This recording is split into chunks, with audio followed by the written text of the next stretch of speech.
लगा इससे अच्छा तो हो जाएगा।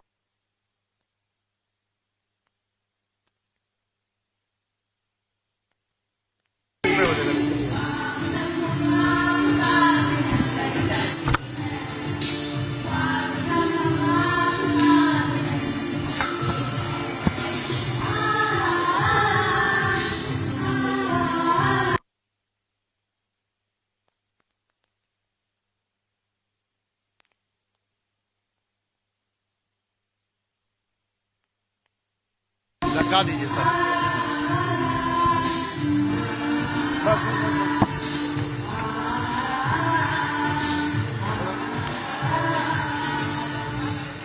धन्यवाद श्री छात्रा। देवो प्रार्थना की परंपरा का अभिभावक स्वागत अभिनंदन कार्यक्रम में स्वागत के कोई हिलाएगा तो गिर जाएगा। मुख्यमंत्री जी का स्वागत करने के लिए आमंत्रित करूंगी उदय प्रताप शिक्षा समिति के सचिव आवाज देखिए। न्यायमूर्ति माननीय मुख्यमंत्री जी को उनके विशेषण देकर सम्मानित करें।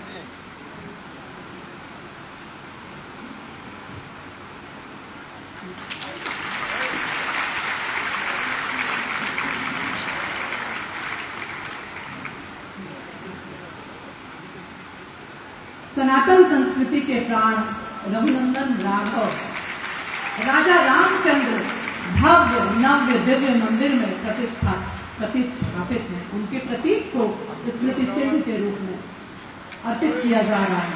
माननीय मुख्यमंत्री महोदय,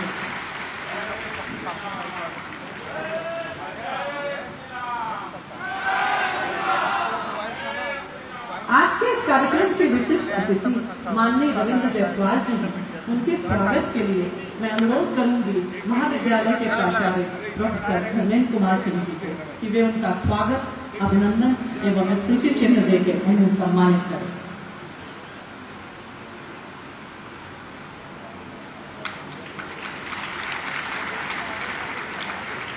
आज के इस कार्यक्रम के विशिष्ट अतिथि महात्मा गांधी काशी विद्यापीठ के कुलपति प्रोफेसर A.K. त्यागी हैं।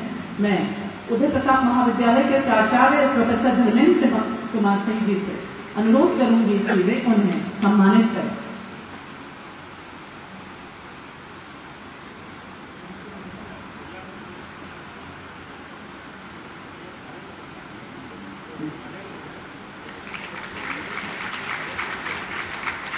माननीय मंत्री जी दयाशंकर मिश्र दयालु जी का स्वागत एवं अभिनंदन करें। प्रोफेसर धर्मेंद्र कुमार सिंह जी माननीय मंत्री जी का स्वागत एवं अभिनंदन करें।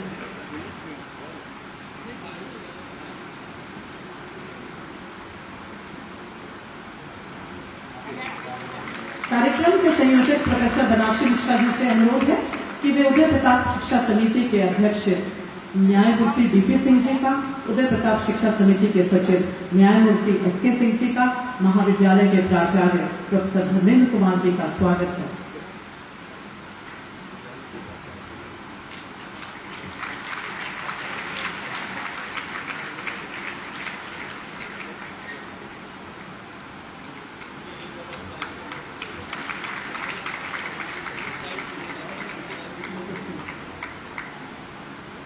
प्रोफेसर बनारसी मिश्रा जी से अनुरोध है कि वे उदय प्रताप इंटर कॉलेज के प्रधानाचार्य रमेश प्रताप सिंह जी का भी स्वागत एवं अभिनंदन करें।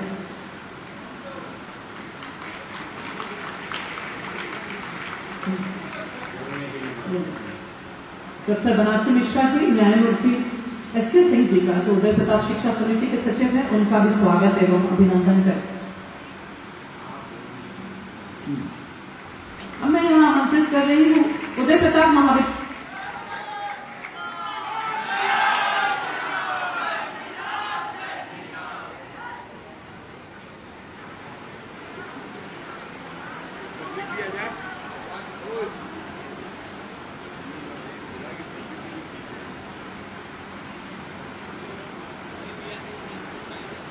मैं आमंत्रित कर रही हूँ प्रोफेसर धर्मेंद्र कुमार सिंह जी को, वे यहाँ आकर अतिथियों का स्वागत करें।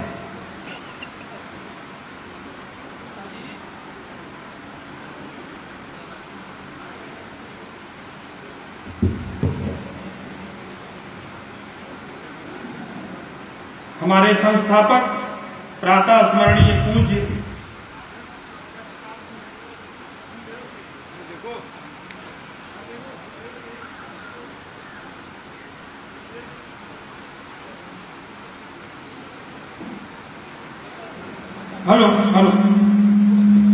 हमारे संस्थापक प्रातः स्मरणीय पूज्य राजर्षि उदय प्रताप सिंह जूदेव के श्री चरणों में नमन करते हुए 115वें संस्थापन दिवस के शुभ अवसर पर आप सभी का हम हार्दिक स्वागत एवं अभिनंदन करते हैं। स्वागत क्रम में सर्वप्रथम मंचस्थ महानुभावों में आज के कार्यक्रम के मुख्य अतिथि, सुशासन के प्रति, त्याग और विकास की प्रतिमूर्त, उत्तर प्रदेश को उत्तम प्रदेश के रूप में स्थापित करने हेतु कटिबद्ध गोवंश रक्षक, जिसे युग पुरुष की संज्ञा से अभिहित किया जाए, हमारे उत्तर प्रदेश के यशस्वी मुख्यमंत्री माननीय श्री योगी आदित्यनाथ जी का चरण स्पर्श करते हुए सभी इकाइयों की ओर से, प्रबंध तंत्र तथा पूरे विद्यालय परिवार के शिक्षक, कर्मचारी एवं छात्र छात्राओं की ओर से हम आपका हार्दिक स्वागत एवं अभिनंदन एवं वंदन करते हैं। आपका मुख्यमंत्री के रूप में कार्यकाल आने वाले समय में विश्व इतिहास में दर्ज होगा। आपने त्याग और करुणा की भावना से गरीबों और वंचितों को आगे बढ़ाने का कार्य किया है। निश्चित रूप से आप करिश्माई नेता और आध्यात्मिक चेतना के प्रतीक हैं। वर्तमान में सभी लोग सुख और शांति से इस प्रदेश में रह रहे हैं। इसमें सबसे बड़ा योगदान यदि किसी का है तो वह माननीय मुख्यमंत्री जी आपका है। विशिष्ट अतिथि के रूप में श्री रविंद्र जायसवाल जी माननीय मंत्री का हार्दिक स्वागत एवं अभिनंदन है। आपका इस राजर्षि परिवार के प्रति अपनापन, अनुराग और लगाव हमें हमेशा कृतज्ञ बनाता है। विशिष्ट अतिथि के रूप में प्रोफेसर आनंद कुमार त्यागी जी माननीय कुलपति महात्मा गांधी काशी विद्यापीठ वाराणसी का हार्दिक स्वागत एवं अभिनंदन है। आपका आत्मीय साहचर्य, संस्था हित में दिया जाने वाला परामर्श हमें ऊर्जस्वित कर बहुत कुछ सकारात्मक कर जाने की प्रेरणा देता है। आज के कार्यक्रम की अध्यक्षता कर रहे प्रबंध समिति के माननीय अध्यक्ष न्यायमूर्ति डीपी सिंह जी का हार्दिक स्वागत एवं अभिनंदन एवं वंदन है। आपके वट वृक्ष रूपी विराट व्यक्तित्व के संरक्षण में हम समस्त इकाइयां एवं समूचा विद्यालय परिवार प्रतिष्ठा को प्राप्त करता है। हमारे प्रबंध तंत्र के माननीय सचिव न्यायमूर्ति एस के सिंह जी का हार्दिक स्वागत एवं अभिनंदन है। संस्था हित में अहर्निश अनवरत आपका मार्गदर्शन ही हमारा पाथेय बनता है। सूक्ष्म से सूक्ष्मतम गतिविधियों पर ध्यान देना और आवश्यकता अनुसार उसका त्वरित निस्तारण करना आपकी उल्लेखनीय विशेषताओं में से एक है। प्रबंध तंत्र के माननीय सदस्यगण एस के काक साहब, प्रोफेसर यूएस सिन्हा साहब, श्री राजेश मेहता जी, श्री एमपी सिंह, न्यायमूर्ति विपिन सिन्हा जी, प्रोफेसर एन राय साहब और आरपीएन सिंह साहब, ठाकुर जितेंद्र सिंह परमार का भी हार्दिक स्वागत एवं अभिनंदन है। यहाँ पर आए हमारे निवेदन पर पधारे हुए गणमान्य अतिथिगण, माननीय मंत्रीगण, गणमान्य विशिष्ट अतिथिगण, प्राचीन छात्र परिषद के पदाधिकारीगण, प्रशासनिक अधिकारीगण, मीडिया के पत्रकारगण एवं छायाकारगण, सभी इकाइयों के शिक्षक, कर्मचारी एवं छात्र छात्राओं का भी हृदय से हार्दिक अभिनंदन और स्वागत है। दृढ़ राष्ट्रभक्ति और पराक्रम के भाव को लिए हुए हमारे संस्थापक पूज्य राजर्षि का मिशन है शिक्षा और उसकी ज्ञान ज्योति का विस्तार के साथ युवाओं के चरित्र और व्यक्तित्व के माध्यम से एक समग्र मानव को निर्मित करना, परंपरा और आधुनिकता का अद्भुत समन्वय करना भी पूज्य राजर्षि का उद्देश्य रहा है। महोदय, 115 वर्ष पूर्व 1909 में संस्थापक द्वारा प्रज्वलित ज्ञान मशाल के वाहक के रूप में हम आज गुणवत्ता युक्त शिक्षा के साथ साथ युवाओं में अनुशासन एवं खेल कूद की गतिविधियों से न सिर्फ शरीर श्रेष्ठों के प्रति जागरूक हैं, बल्कि छात्र छात्राओं में स्वस्थ प्रतिस्पर्धा की भावना विकसित कर एक सजग नागरिक निर्मित करने हेतु भी प्रतिबद्ध हैं। हमारी उपलब्धियां रही हैं। 2024 में नैक से हमको महाविद्यालय को ए ग्रेड मिला है। ए ग्रेड के आधार पर यूजीसी द्वारा 10 वर्षों के लिए स्वायत्तता का विस्तारण कर दिया गया है। आईसीआर के द्वारा भी एग्रीकल्चर के क्षेत्र में हमारा एक्रीडेशन 2022 में हुआ है। 2024 में पेरिस ओलंपिक में भारत का प्रतिनिधित्व हॉकी में ललित उपाध्याय ने किया है, जो हमारे छात्र रहे हैं। कॉलेज की वेबसाइट और ई लाइब्रेरी को विकसित किया गया है। कॉलेज वेबसाइट के 50 लाख से अधिक व्यूअर हैं। 15 कक्षों में इंटरेक्टिव टीचिंग पैनल्स लगाए गए हैं और लगभग 50% छात्र हमारे जो है उससे लाभान्वित हो रहे हैं। आने वाला हमारा विजन है, आने वाले वर्षों में एलएलबी के 3 वर्षीय और 5 वर्षीय पाठ्यक्रम को हम शुरू करना चाहते हैं। जल्दी ही इस पर कार्य हो रहा है और यह प्रारंभ हो जाएगा। शिक्षा संकाय में स्नातकोत्तर स्तर पर एमएड पाठ्यक्रम को प्रारंभ किया जाना है।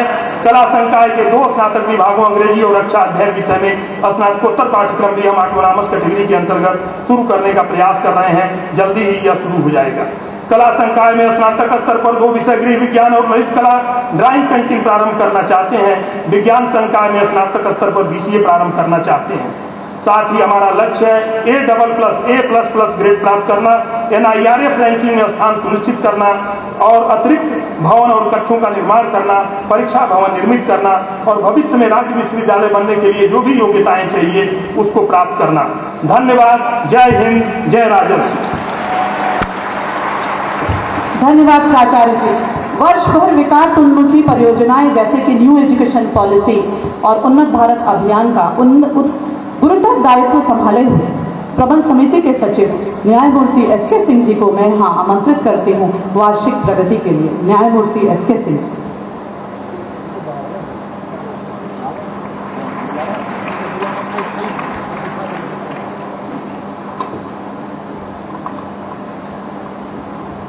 सच्चिदानंद रूपाय विश्वोत्पत्त्यादि हेतवे तापत्रयी विनाशाय श्री कृष्णाय वयम नमः। तपस्विभ्यो दिको योगी ज्ञानिभ्यो भी मतोधिक कर्मेभ्यो दिको योगी तस्मात् योगी भवार्जुन।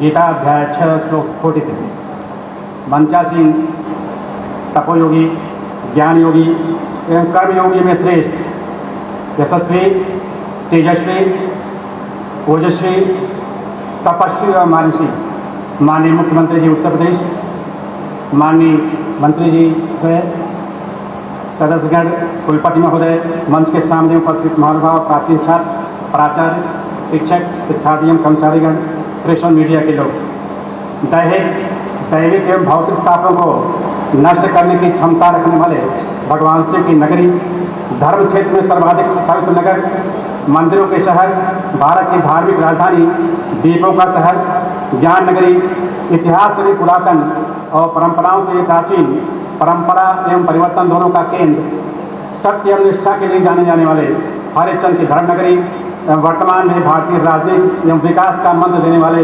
माननीय प्रधानमंत्री की कर्म क्षेत्र एवं माननीय मुख्यमंत्री जी के धर्म क्षेत्र एवं कर्म क्षेत्र में आप सभी का राजर्षि विजय प्रताप कॉलेज, जिसके संस्थापक ने अपना निजत्व ही नहीं सर्वस्व समर्पित कर इसे धर्म क्षेत्र एवं कर्म क्षेत्र में परिवर्तित कर दिया था।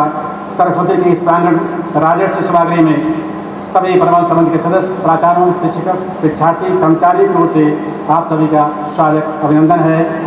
आप सभी ने मुझे सम्मिलित होने का अवसर दिया, बहुत बहुत धन्यवाद।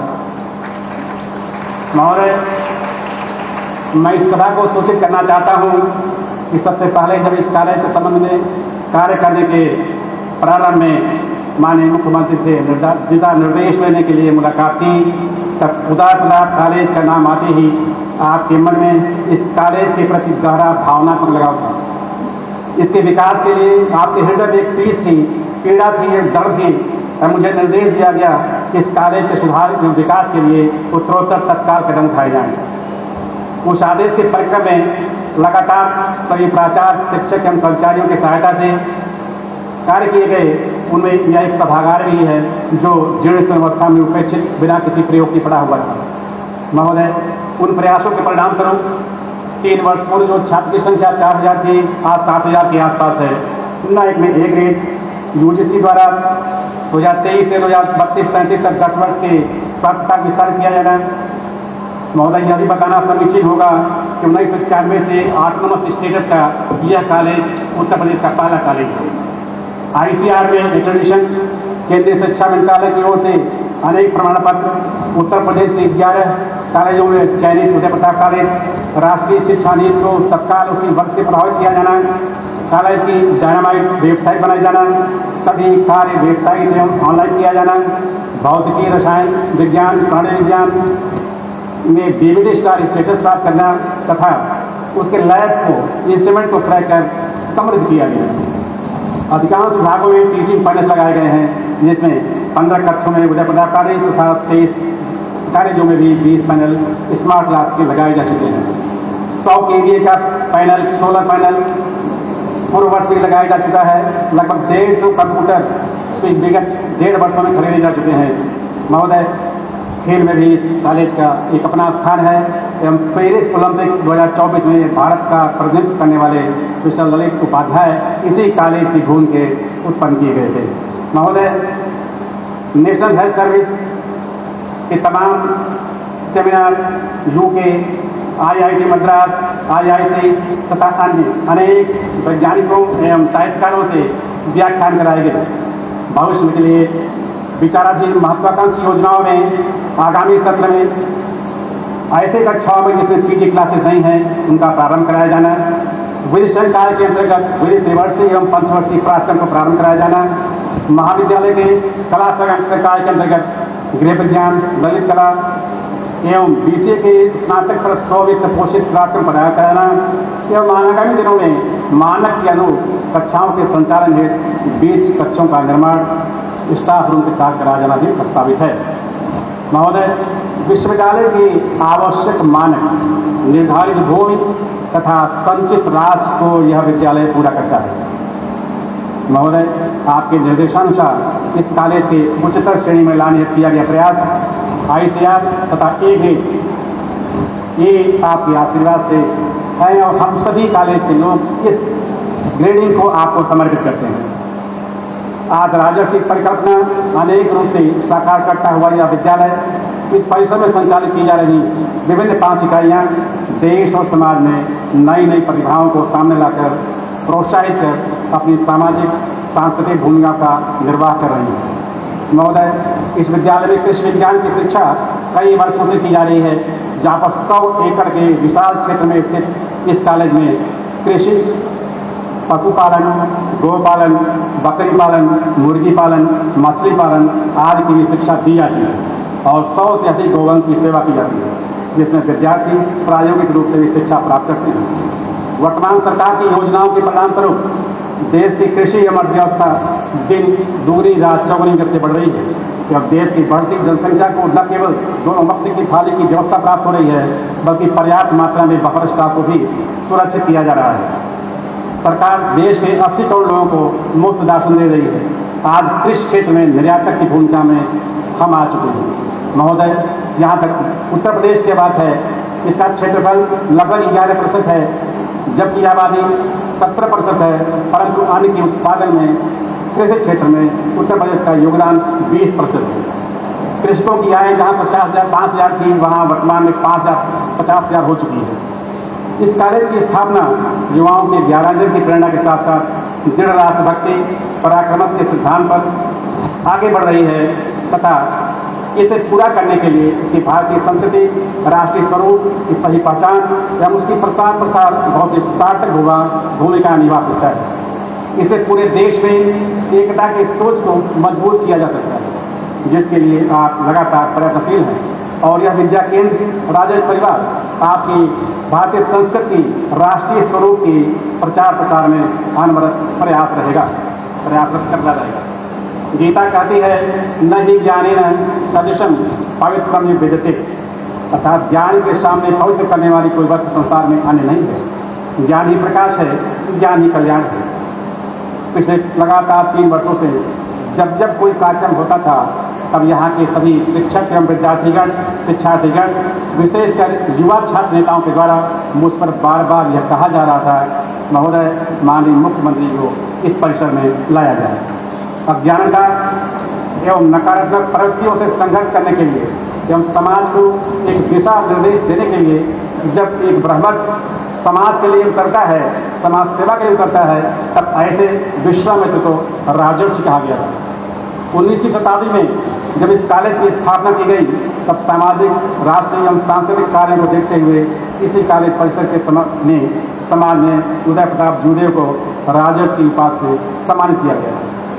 महोदय, हम सभी उदय प्रताप कॉलेज का यह समाज आपको माननीय मुख्यमंत्री जी को राजर्षि के संबोधन से संबोधित करते हैं। हम विश्वास दिलाते हैं कि राजर्षि परिवार कि हम सभी शिक्षक शिक्षार्थी आपके राष्ट्रीय सांस्कृतिक विकास में एवं आपके संघर्ष में हमेशा साथ हैं। मानवता के विकास के लिए सभी को एक साथ करने के लिए आगे बढ़ें। शक्ति के विद्युत कण जो विकल्प दिख रहे हैं वो निरुपाय समन्वय उनका करें समझ विजयी मानवता हो जाए। जय हिंद, जय भारत। धन्यवाद न्यायमूर्ति एस.के. सिंह जी। आज यह मंच समृद्ध है क्योंकि उत्तर प्रदेश के सुशासन के 2 मंत्री माननीय रविंद्र जायसवाल जी, माननीय दयाशंकर मिश्र दयालु जी यहाँ मौजूद हैं। इस क्रम में मैं यहाँ आमंत्रित करती हूँ माननीय रविंद्र जायसवाल जी को।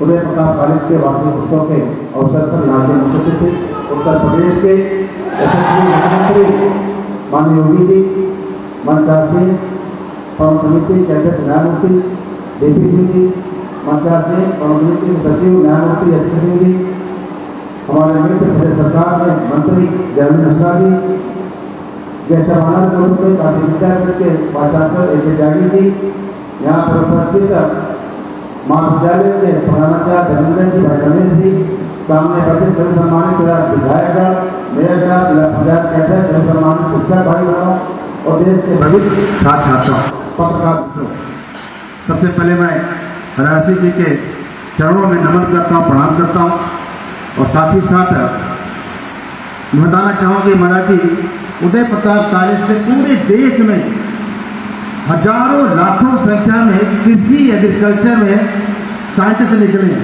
चाहे भारत सरकार का हो, चाहे प्रदेश सरकार का हो, कोई भी किसी विभाग हो, वहाँ का साइंटिस्ट यूपी कॉलेज से निकलता है। इस बात का फर्क होता है जब पूछते कि आप कहा कि मैं कहता हूँ यूपी कॉलेज मेरे विधानसभा का है, तो देश के किसी भी कोने में जाइए, किसी विभाग अगर है तो यूपी कॉलेज भी है। यूपी कॉलेज का डेयरी का खोआ घुसते घुसते लाल पेड़ा का नाम हो गया, पूरे विश्व में लाल पेड़ा प्रसिद्ध हो गया। बाबा के मंदिर में लाल पेड़ा कहा जाता है।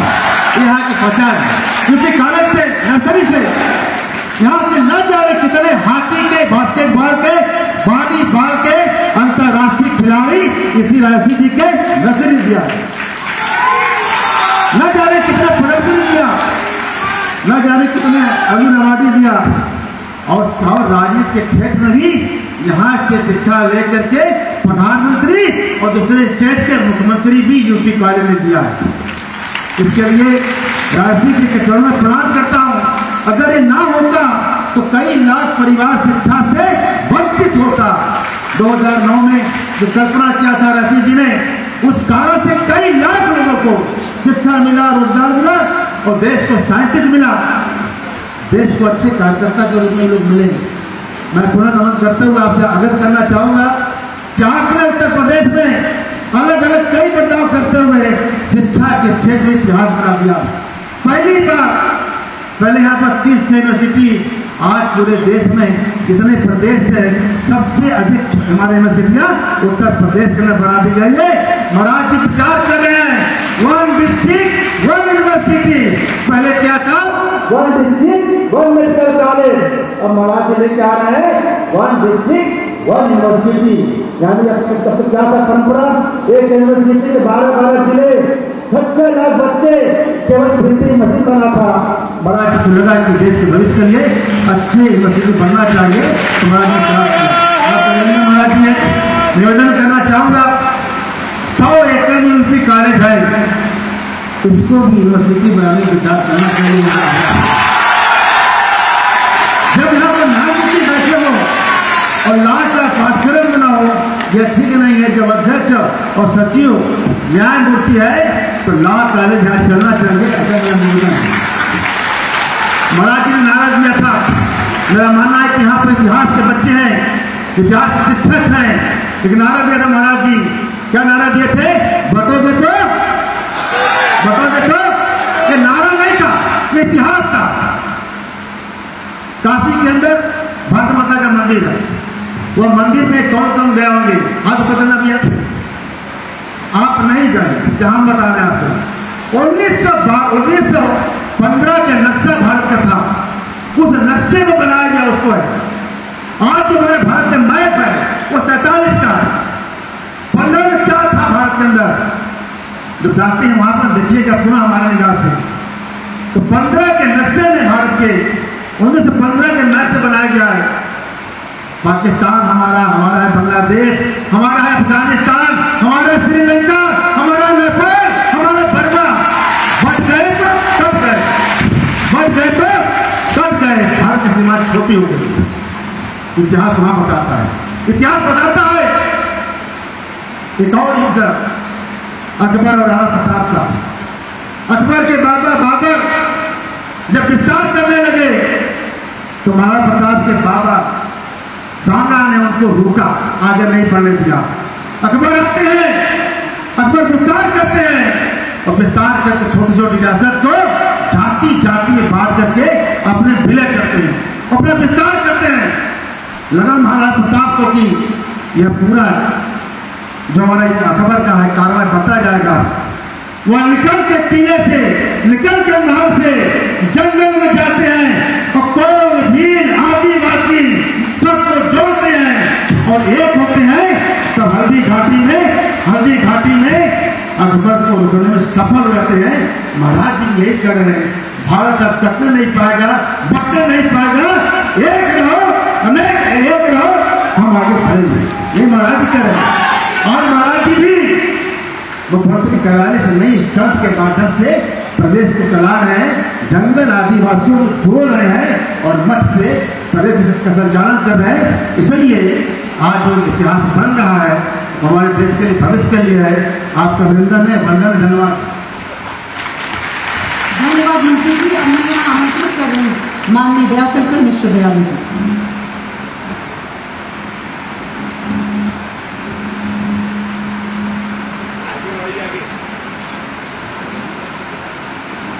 श्री राम मंदिर की स्थापना भारत के सांस्कृतिक पुनर्जागरण का आध्यात्मिक अनुष्ठान है। राम मंदिर राष्ट्र मंदिर है। हम 25 करोड़ की जनसंख्या के 26 करोड़ के जीडीपी वाले उत्तर प्रदेश में रहते हैं। हमारे पास राष्ट्रीय एकता और सुशासन की जमीन है, क्योंकि हमें बटोगे तो कटोगे पर यकीन है। हमारे कुशल प्रशासक हैं माननीय मुख्यमंत्री जी, जिनकी तुलना आज देवानाम प्रिय सम्राट अशोक एवं हैंदव धर्म धारक छत्रपति शिवाजी से की जाए। मैं यहाँ आमंत्रित करते हूँ माननीय मुख्यमंत्री जी को उनके उद्बोधन के। माननीय मुख्यमंत्री।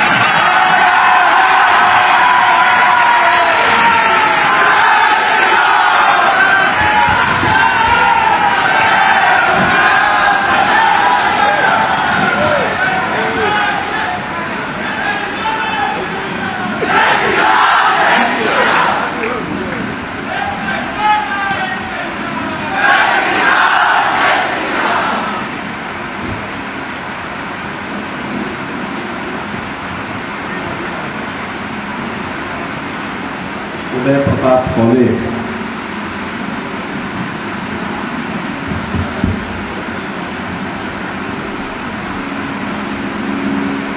वाराणसी के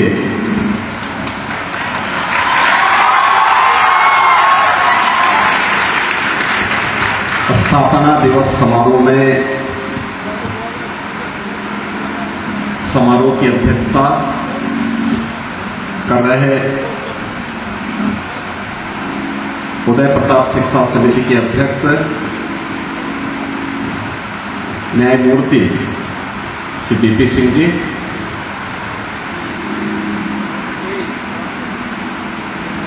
सचिव उदय प्रताप शिक्षा समिति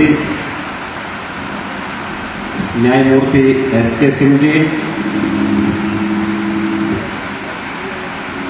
उत्तर प्रदेश सरकार में मंत्रिमंडल के मेरे सहयोगी,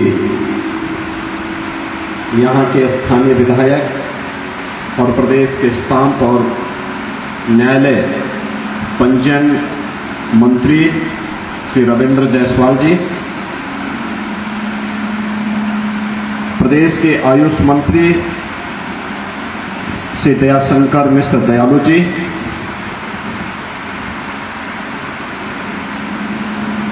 कुलपति महात्मा गांधी काशी विद्यापीठ प्रोफेसर आनंद कुमार त्यागी जी,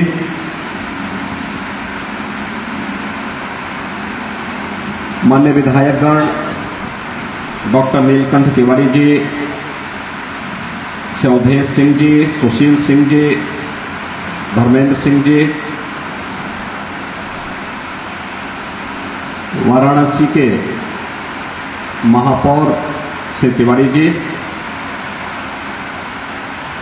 उदय प्रताप कॉलेज के प्राचार्य प्रोफेसर धर्मेंद्र कुमार सिंह जी, प्रधानाचार्य Uday Pratap inter college doctor Ramesh Pratap Singh ji, आज के इस स्थापना दिवस कार्यक्रम के अवसर पर आयोजित समारोह में उपस्थित सभी महानुभाव और प्यारे बच्चों, मैं सबसे पहले उदय प्रताप शिक्षा समिति और उससे संबद्ध सभी संस्थाओं को उदय प्रताप शिक्षा समिति के 115 वर्ष पूर्ण होने के उपलक्ष्य में हृदय से बधाई देता हूं और आदर से उदय प्रताप सिंह जी को उनकी स्मृतियों के लिए नमन करते हुए विनम्र श्रद्धांजलि भी अर्पित करता हूं।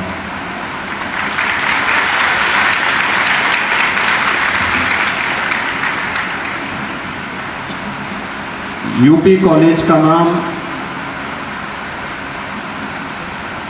शिक्षा जगत का एक चमकता हुआ सितारा है और गत एक सदी में शिक्षा के क्षेत्र में, जीवन के सर्वांगीण विकास के क्षेत्र में उदय प्रताप कॉलेज ने जो कार्य किए, मुझे लगता है कि केवल वाराणसी ही नहीं और पूर्वी उत्तर प्रदेश और बिहार ही नहीं बल्कि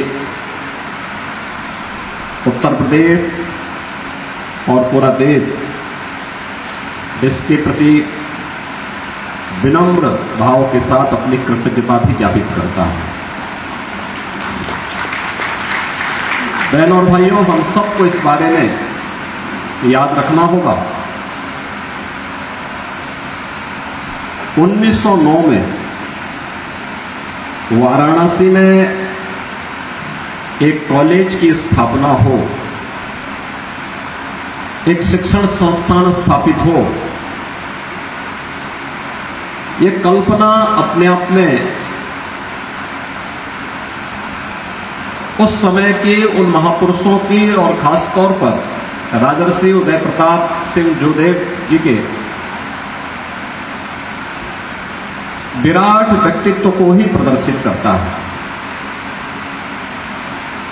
जिनके मन में एक भाव रहा होगा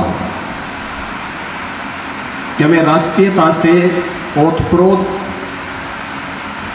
भावी भारत के निर्माण के लिए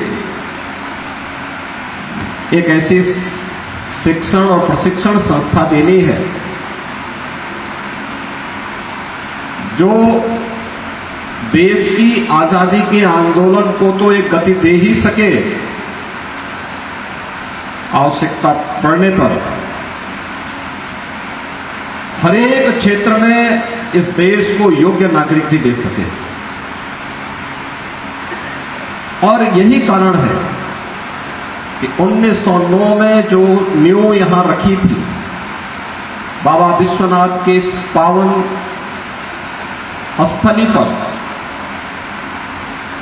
पिछले 115 वर्षों से जीवन के हर एक क्षेत्र में आप देखेंगे तो उदय प्रताप कॉलेज से जुड़े हुए जो प्रशिक्षित और शिक्षित, जो स्नातक हैं, प्रास्नातक हैं, अच्छे स्पोर्ट्स पर्सन्स हैं,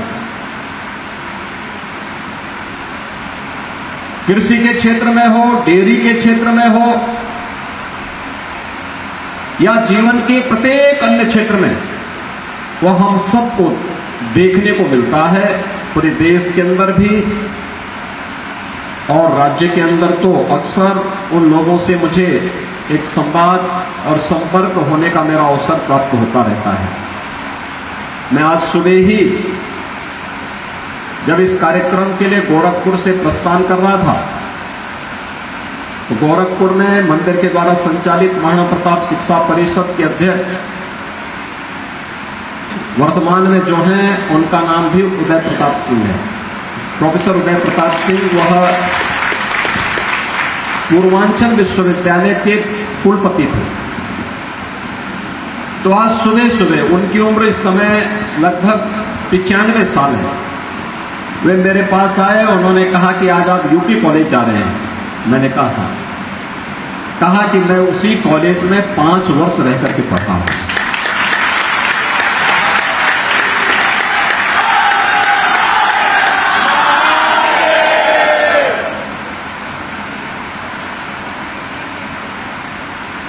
यानी हर व्यक्ति के मन में, प्रोफेसर उदय प्रताप सिंह जी गोरखपुर में रहते हैं और गणित के बहुत विद्वान आदमी थे। गोरखपुर विश्वविद्यालय में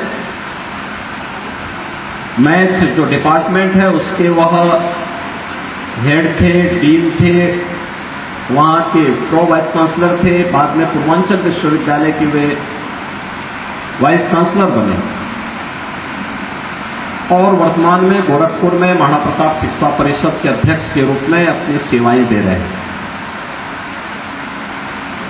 मैं स्वयं उनकी बातों को देख करके कि जो व्यक्ति स्वयं एक ऊंचाई प्राप्त करने के बाद आज 95 वर्ष की उम्र में भी अपनी उस पुरातन संस्था को स्मरण कर रहा हो, तो मुझे बताने लग गए हो, कहने लगे साहब हम घुड़सवारी भी वहां करते थे, वहां पे हमारे समय में खेल के कार्यक्रम इस प्रकार के थे, संध्या वंदन के ये नियम थे, ये सारे कार्यक्रम वहां इस रूप में होते थे। ये बातें बताती है कि किस पवित्र उद्देश्य के साथ राजर्षि ने इस पावन सांस्कृतिक राजधानी में इस संस्था की नींव रखी और देश को एक शिक्षित और प्रशिक्षित युवा देकर के, आत्मनिर्भर युवा देकर के स्वतंत्रता के पूर्व राष्ट्रभक्त नौजवानों की पीढ़ी को इस संस्था के माध्यम से तैयार करने का कार्य किया। याद रखना, युवा शक्ति की उपेक्षा करके कोई देश आगे नहीं बढ़ सकता, कभी आगे नहीं बढ़ सकता। हमें उनकी भावनाओं को सम्मान देना होगा, उन्हें आगे बढ़ने के लिए उचित अवसर देने होंगे। हम उनकी भावनाओं को कैद करके नहीं रख सकते, उनके आगे बढ़ने की संभावना को हम बाधित नहीं कर सकते, उसमें बैरियर नहीं लगा सकते और ये हमें कोई अधिकार भी नहीं होना चाहिए, क्योंकि ये पहली बार नहीं, दुनिया के अंदर किसी भी देश ने प्रगति तब तक नहीं की है, वह देश कभी आगे नहीं बढ़ा है जिस देश की युवा शक्ति कुंठित हो, जिस देश की युवा शक्ति अपराध बोध से ग्रसित हो, वह देश कभी आगे नहीं बढ़ सकता जहां की युवा शक्ति दिग्भ्रमित हो।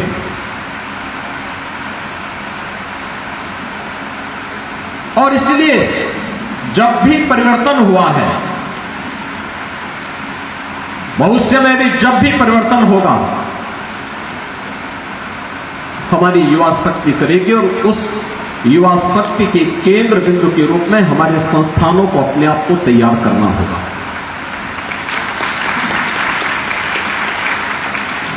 याद करिए, जब भगवान राम ने निस्सरहीन करो मई का संकल्प किया था, क्या उम्र थी उनकी?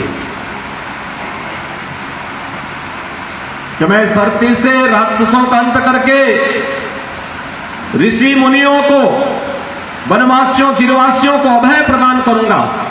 यह संकल्प उस उम्र में अयोध्या का राजकुमार कर रहा है।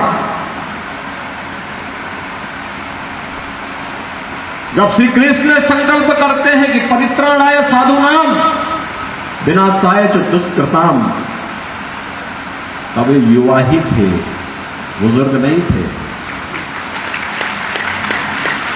याद करिए, बुद्ध ने जब ज्ञान प्राप्त किया था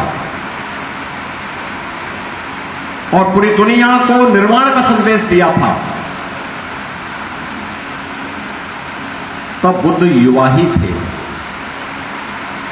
आदि शंकराचार्य ने तो मात्र 32 वर्ष की उम्र पाई थी। देश के चारों कोनों में 4 पीठों की स्थापना कर डाली। सनातन धर्म की पुनर्स्थापना उन्होंने फिर से कर दी।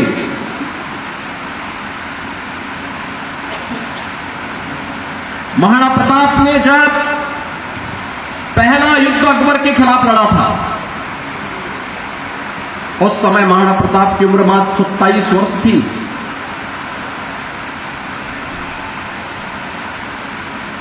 छत्रपति शिवाजी महाराज,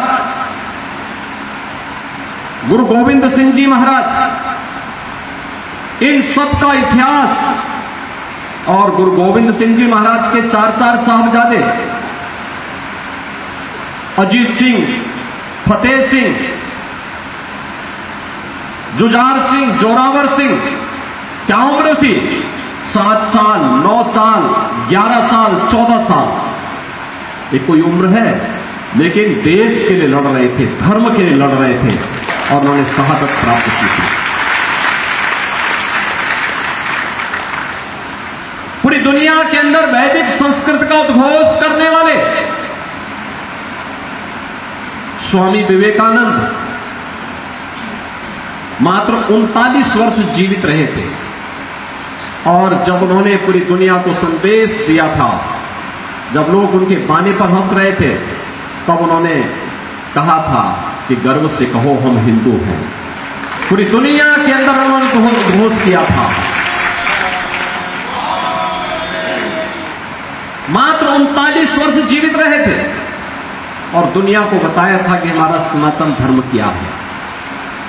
और इसलिए गुरुदेव रविंद्रनाथ टैगोर से पूछा गया था कि भारत क्या है। उन्होंने कहा था भारत को जानना है तो आप स्वामी विवेकानंद को पढ़ लीजिए, भारत के बारे में पूरी जानकारी मिल जाएगी। 1857 के देश के प्रथम स्वातंत्र समर को स्वातंत्र समर के रूप में संबोधित करने वाले और उस पर लेखनी लिखने वाले वीर सावरकर को जब 2 आजन्म कारावास की सजा होती है, तो उस समय वीर सावरकर की उम्र क्या होती है? मात्र 28 वर्ष। मात्र 28 वर्ष की उम्र में वीर सावरकर को 2 आजन्म कारावास की सजा होती है भारत की स्वाधीनता के। और ये इस भारतवर्ष में 100 बार मेरा जन्म हो, कारण सदा ही मृत्यु का देशोपकारक कर्म हो। इसके साथ इस उद्घोष को करते करते फांसी के फंदे पर झूलने वाले पंडित राम प्रसाद बिस्मिल, ठाकुर रोशन सिंह, असफाउल्लाह खान, चंद्रशेखर आजाद, राजेंद्र प्रसाद लाहिड़ी, ये सब युवा थे, सभी युवा थे। यानी युवाओं की लंबी फौज जब भी अंगड़ाई ली है, भारत आगे बढ़ा है।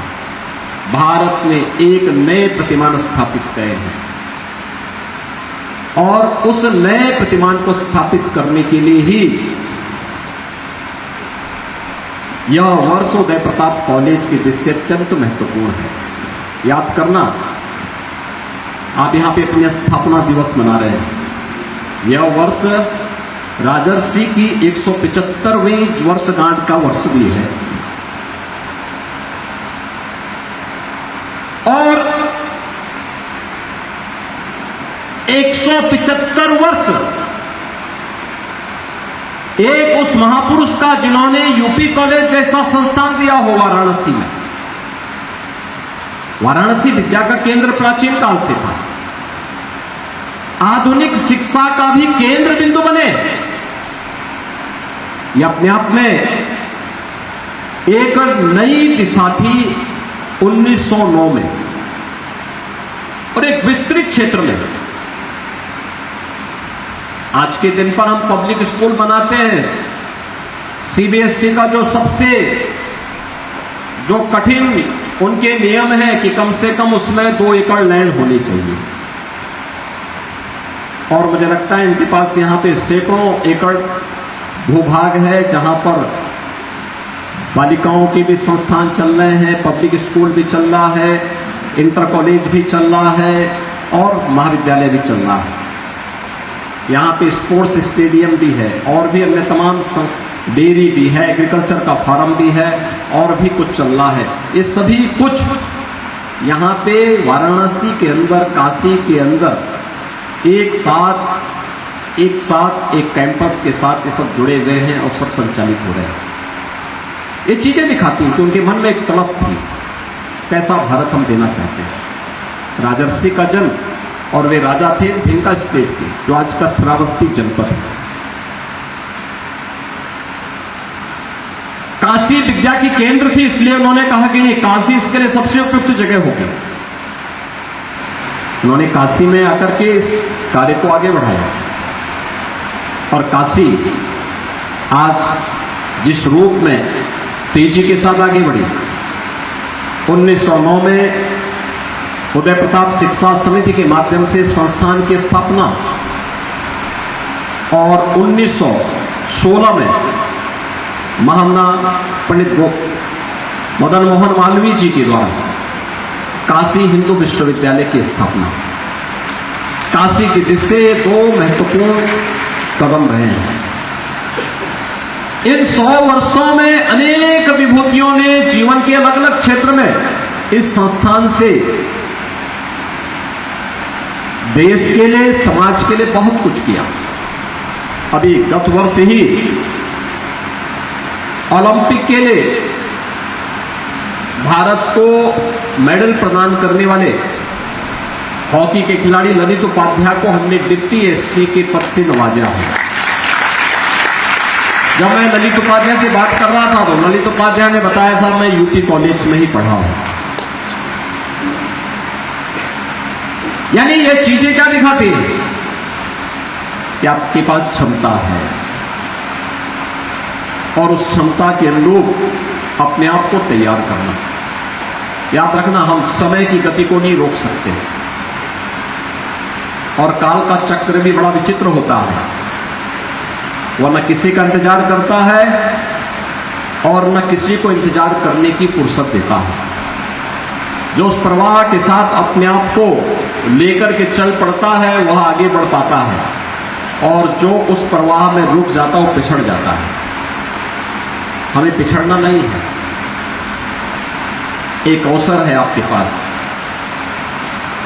मैं भी देख रहा था, मेरे पास यहां पर जब उदय प्रताप शिक्षा समिति के सचिव न्यायमूर्ति एसके सिंह जी जब अपनी बात को अपना उद्बोधन दे रहे थे, उनकी पीड़ा भी थी कि हमें इन चीजों की मान्यता चाहिए। और मुझे लगता है कि मान्यता के लिए पहले से स्थापित संस्थाएं अगर अपनी न्यूनतम अर्हता पूरी करते हैं तो उन्हें शासन की भावनाओं के अनुरूप, जिसे हम ईज ऑफ डूइंग बिजनेस कहते हैं, वह केवल व्यवसाय के लिए नहीं बल्कि जीवन के प्रत्येक क्षेत्र के लिए है कि कार्य की सुगमता आसान हो। और मैं तो कहता हूं कि किसी भी शिक्षण प्रशिक्षण संस्थान को मान्यता देने के लिए आज के दिन पर हमें इतना मोटा पोथा की बजाय 1 पेज की मान्यता का कागज भरना चाहिए और एफिडेविट उसके साथ लगवा देना चाहिए। आप उसको ऑनलाइन करिए, सरलीकरण करिए। अगर उसके द्वारा सभी बातें सही कही गई हैं, आप एक टीम बनाइए, टीम ने सबको जायज पाया है, 1 पेज में सबको मान्यता मिल जानी चाहिए। उस मोटे पोथे को कोई नहीं पढ़ता, कोई नहीं देखता होगा। हाँ, कुछ बाबुओं के लिए अपना टाइम पास करने का मौका जरूर मिल जाता होगा। उसको जितना सरलीकरण आप कर सकते हैं करना चाहिए। लेकिन मेरा यह मानना है कि उदय प्रताप कॉलेज के पास एक क्षमता है कि स्वयं में एक ऑटोनोमस सेंटर बने, कैंपस बने। किसी भी शिक्षक की सेवा पर इसका कोई विपरीत असर नहीं पड़ने वाला है, कोई विपरीत असर नहीं पड़ने वाला है। मैं मानता हूं चेतनारायण सिंह जैसे अच्छे शिक्षक यहां इस संस्थान ने दिए हैं, वे अच्छे शिक्षक थे। अब भले ही उनका शिक्षा से दूर थोड़ा दूरी उन्होंने बना ली है, लेकिन अच्छे शिक्षक के रूप में वे जाने जाते हैं, अनुशासित शिक्षक के रूप में जाने जाते हैं। और मैं भी इसलिए उनको सम्मान देता हूं, क्योंकि मुझे बहुत पहले यहां आने का अवसर एक बार मिला था। तो जब मैं आया था तब मैं देख रहा था, उस समय चेतनारायण सिंह जी डंडा लेकर के छात्रों के साथ व्यवस्था में खड़े थे। बाद में उनको मैंने एमएलसी के रूप में भी उनके कार्यकाल को देखा, दोनों में अंतर था। एक अनुशासित शिक्षक के रूप में, एक योग्य शिक्षक के रूप में। आज जब वो आते हैं तो वो फिर वो ट्रेड यूनियन वाली उनकी वो विचार शुरू हो गई। अब वो कहते हैं कि हमारी मांगे पूरी हो चाहे जो मजबूरी हो। तो मैं कहता हूं कि आप ट्रेड यूनियन के नेता नहीं, आप तो एक शिक्षक हैं, आपको शिक्षक के रूप में बात करनी चाहिए। ये बोलिए कि हम पढ़ाएंगे, बच्चों की अधिक से अधिक दिन कक्षाएं चलनी चाहिए।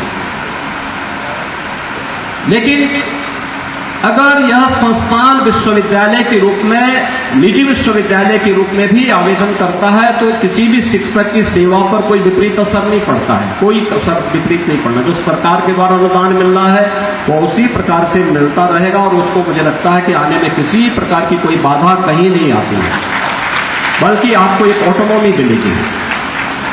आपको नए नए पाठ्यक्रम के साथ अपने आप को जोड़ना पड़ेगा, नए उसके साथ इस कैंपस को आगे बढ़ाने का एक अवसर आपके पास होगा, अच्छे अवसर आपके पास होंगे, बहुत सारे सेंटर ऑफ एक्सीलेंस आप दे पाएंगे। याद रखना, मैंने जो आपको पहले भी कहा, हमें समय के प्रवाह के साथ अपने आप को तैयार करना होगा। आज टेक्नोलॉजी कहां से कहां तक पहुंच चुकी है, बहुत आगे बढ़ चुकी है। एक समय था जब हम लोग एक आर्टिकल बनाने में हम लोगों को 4, 6, 10 घंटे लगते थे, 20 घंटे लगते थे। आज ऐसा कुछ नहीं। आज चैट जीपीटी में जाइए, आप जाइए, आपको 3 से 4 मिनट में ढेर सारा मटेरियल उसमें मिल जाएगा। कोई भी आर्टिकल आपको तैयार करना हो, कोई भी आलेख तैयार करना हो, टेक्नोलॉजी बहुत आगे बढ़ चुकी है। एक सॉफ्टवेयर है ये आर्टिफिशियल इंटेलिजेंस का, और आपको उतना बड़ा आलेख आपको मिल जाएगा। और विषय है, आपको फिर अपने अनुसार, अपनी रुचि के अनुसार उसको शब्दों का स्वरूप देकर के आप उसको आगे बढ़ा सकते हैं। आप आर्टिफिशियल इंटेलिजेंस के बारे में युवा पीढ़ी को नहीं बताएंगे, ड्रोन टेक्नोलॉजी के बारे में नहीं बताएंगे, रोबोटिक टेक्नोलॉजी के बारे में नहीं बताएंगे, इंटरनेट ऑफ थिंग्स के बारे में नहीं बताएंगे, एग्रीकल्चर में जीन एडिटिंग तक पहुंच चुके हैं। किस से भागेंगे? भागने से समस्या का समाधान नहीं होने वाला है। हमें भी उसके अनुरूप अपने कैंपस को और अपनी तैयारी करनी पड़ेगी।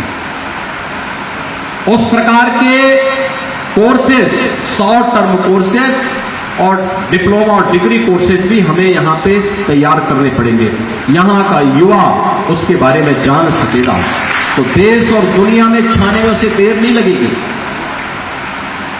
लेकिन यह अवसर हमें देना पड़ेगा। इसके लिए हमें अपने आप को तैयार करना पड़ेगा। टेक्नोलॉजी से भागेंगे, विज्ञान से भागेंगे, नए ज्ञान से भागेंगे,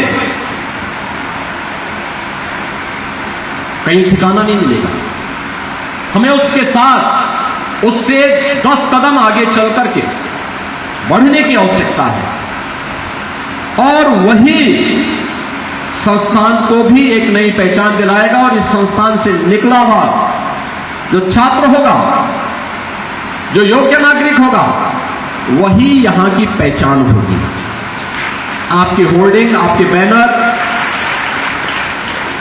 आपके विज्ञापन, आपकी पहचान अस्थायी रूप से नहीं बन सकते। आपका पहचान का माध्यम बनेगा जो स्नातक यहां से जाएगा, जो योग्य नागरिक इस संस्थान से जाएगा, वो आपकी पहचान को दे देगा और वह पहचान संस्थान को एक नई ऊंचाइयां प्रदान करेगा। और मैं कहूंगा कि उदय प्रताप कॉलेज के लिए इससे अच्छा अवसर नहीं है जब राजर्षि की 175वीं जयंती का कार्यक्रम, जन्म जयंती का कार्यक्रम प्रारंभ हो रहा है। उन स्थितियों में संस्थान को निर्णय लेकर के आप शिक्षक संघ के साथ बैठिए, आप सरकार के साथ बैठिए, प्रबंध समिति का प्रस्ताव प्रस्तुत करिए। मुझे लगता है कि आपको विश्वविद्यालय बनने में कोई देर नहीं लगने वाली, कोई देर नहीं लगने वाली। आपकी मान्यता की औपचारिकताओं के लिए एक सेल्फ सफिशिएंट एक मॉडल आप दे पाएंगे। स्वयं में सेल्फ सस्टेनेबल मॉडल आपका होगा। आपको निर्णय लेने की स्वतंत्रता होगी। मान्यता के लिए आपको जगह जगह भटकना नहीं पड़ेगा। एफिलिएशन के लिए आपको दर दर की ठोकरें नहीं खाना पड़ेगा। आप फिर लॉ के 5 इयर्स कोर्स को चलाइए। आप यहां पे शिक्षा संकाय में भी आप जो नए नए सुधार हो रहे हैं इस दिशा में भी आप आगे बढ़िए। आप यहां पे ड्रोन टेक्नोलॉजी को लेकर, रोबोटिक टेक्नोलॉजी को लेकर, आर्टिफिशियल इंटेलिजेंस को लेकर, इसी प्रकार से चैट जीपीटी को लेकर, इंटरनेट ऑफ थिंग्स को लेकर के, इन सभी को लेकर के, मेडिकल के फील्ड में हो रहे नए नए कार्यों को लेकर के अपने कार्यक्रमों को आसानी से आगे बढ़ा सकते हैं। याद रखना, शहर के अंदर तो हम लोगों ने विश्वविद्यालय की मान्यता के लिए मात्र 20 एकड़ की रिक्वायरमेंट की है। मात्र 20 एकड़।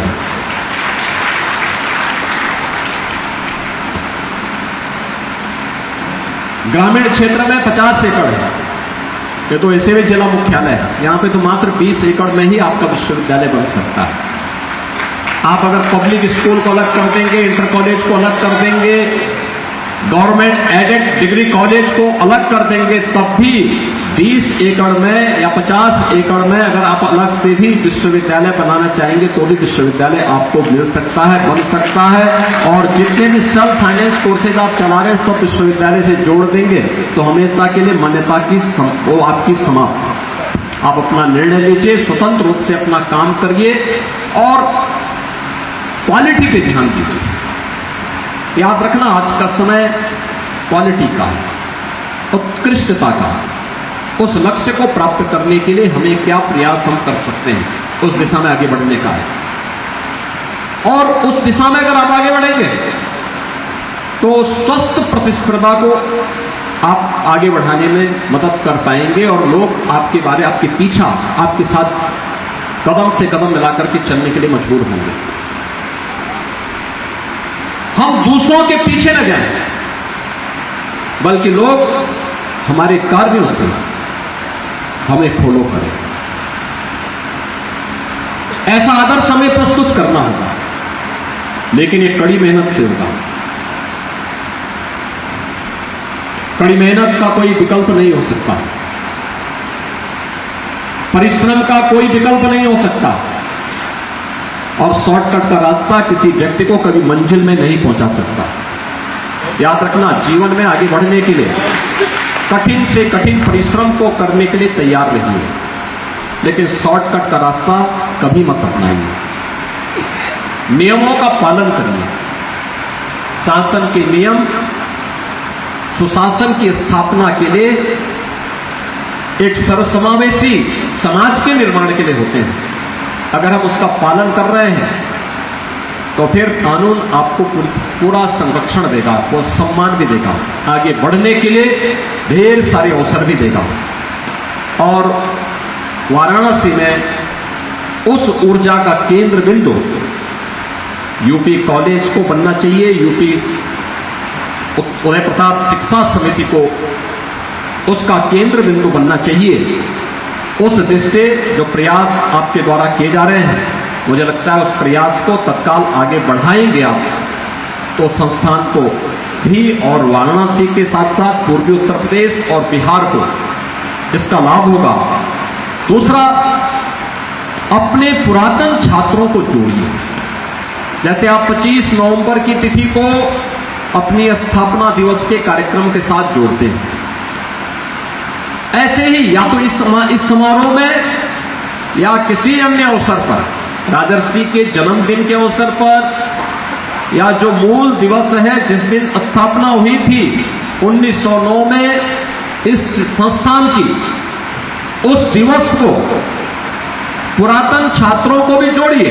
जैसे मैं आज गोरखपुर में था, प्रोफेसर यूपी सिंह जी स्वयं मेरे पास आए, उन्होंने कहा कि साहब मैं उस संस्थान में पढ़ा हुआ हूं। ऐसे लोगों की पूरी सूची आपके पास होनी चाहिए। ऐसा सॉफ्टवेयर डेवलप करिए, डिजिटली सबको अपने पास रखिए और फिर हर वर्ष दीजिए। अपनी प्रोग्रेस रिपोर्ट देते हैं तो उस प्रोग्रेस रिपोर्ट में ये भी जोड़िए कि कौन से आपके पुरातन छात्र कहां कहां पे जीवन के अलग अलग क्षेत्र में वे कार्य कर रहे हैं, उनके बारे में भी आप लोगों को बताएंगे तो लोग जान पाएंगे।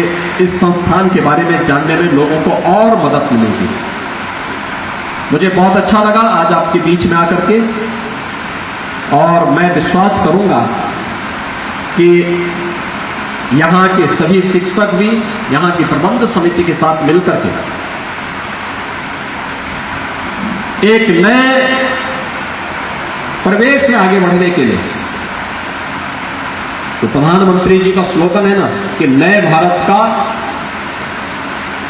नया उत्तर प्रदेश बनना चाहिए, ऐसे ही नए उत्तर प्रदेश के यूपी कॉलेज के नए कैंपस की दिशा में हमें आगे बढ़ने की तैयारी अपनी करनी चाहिए।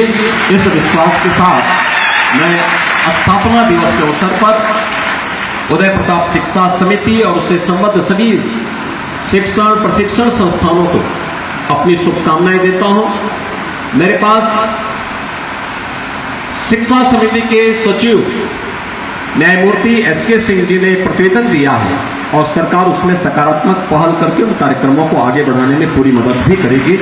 मैं आप सबके प्रति अपनी शुभकामनाएं देता हूं और विश्वास व्यक्त करता हूं कि संस्थान अपने कार्यों के माध्यम से न केवल वाराणसी में बल्कि प्रदेश और देश में अपना एक बार पुनः उस गौरवशाली इतिहास को पुनर्स्थापित करने में सफल होगा जिसके लिए यूपी कॉलेज जाना जाता था। आप सबके प्रति मेरी मंगल में शुभकामनाएं। धन्यवाद। जय हिंद। धन्यवाद माननीय मुख्यमंत्री जी। और अंत में मैं सभी विशिष्ट जनों को सादर धन्यवाद देते हुए राष्ट्रगान का लिए सबको निवेदन करती हूँ। राष्ट्रगान।